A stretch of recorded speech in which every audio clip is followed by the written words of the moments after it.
So this world seems made of smoky glass and hardened hearts, where only millionaires can fund the arts and only then for a tax write-off.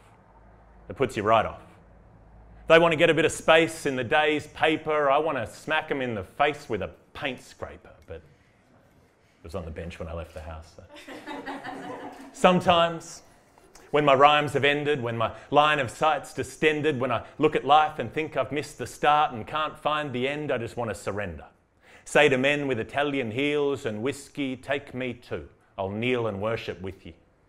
Take me down where men in suits use pens to shoot and seagulls squabble over loot with stocks and bonds and locked-in funds and Swiss accounts with fake amounts and fake identities, these spectres that keep the real men one step ahead of tax inspectors.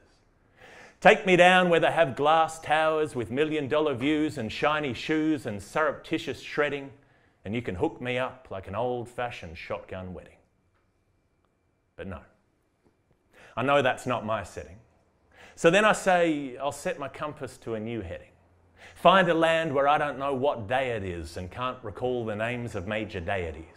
Where a pirated army of slim shadies are hewing stones that pave the roads to Hades. Now, surely this fat slacker, this sack whacker should be a backpacker.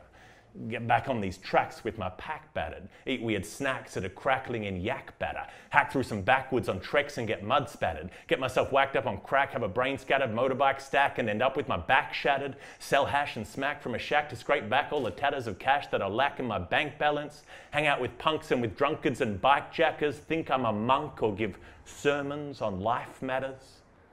Start running around without a stitch on and joining up some strange religion, burning up herbs with a curious odour and travelling to ashrams and practising yoga and learning to make my own curry and yogurt and wearing a sari and talking like Yoda. And my friends will be quizzed on the getting of wisdom when really they'd rather be reading up wisdom on batsmen and stats and the chaps who dismissed him. I hope you listened or I'll go through that list again. But then I'm like, is all that really going to cut it?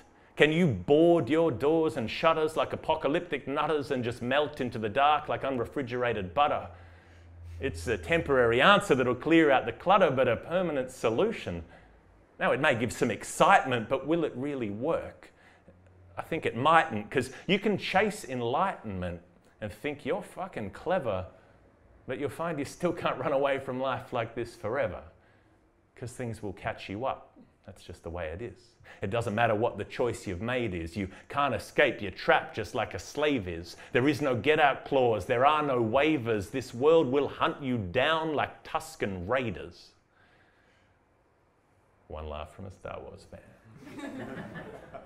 So you've got to get real and dismiss the delusions. They're just like Midori. Too many illusions, you wake up with bruising and nasty contusions. So focus that power like nuclear fusion on things that you want and go out and pursue them.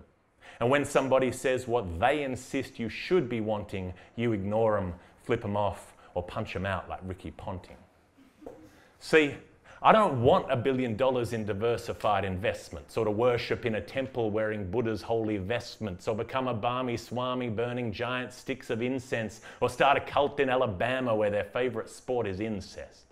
I don't want to live like royalty or drive Mercedes Benzes. I just want to know where loyalty in each one of my friends is.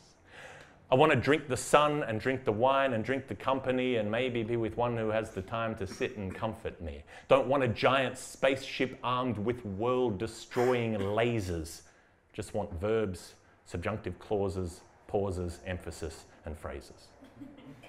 Because sometimes wine is drunk and hopes are sunk and friendships splinter and the sunlight disappears like a bitter Nordic winter. Then all I have is my word. My words and how I arrange them.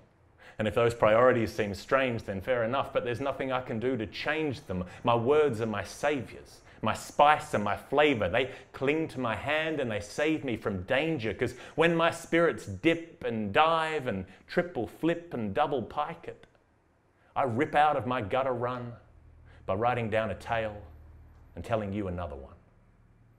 So, I hope you liked it.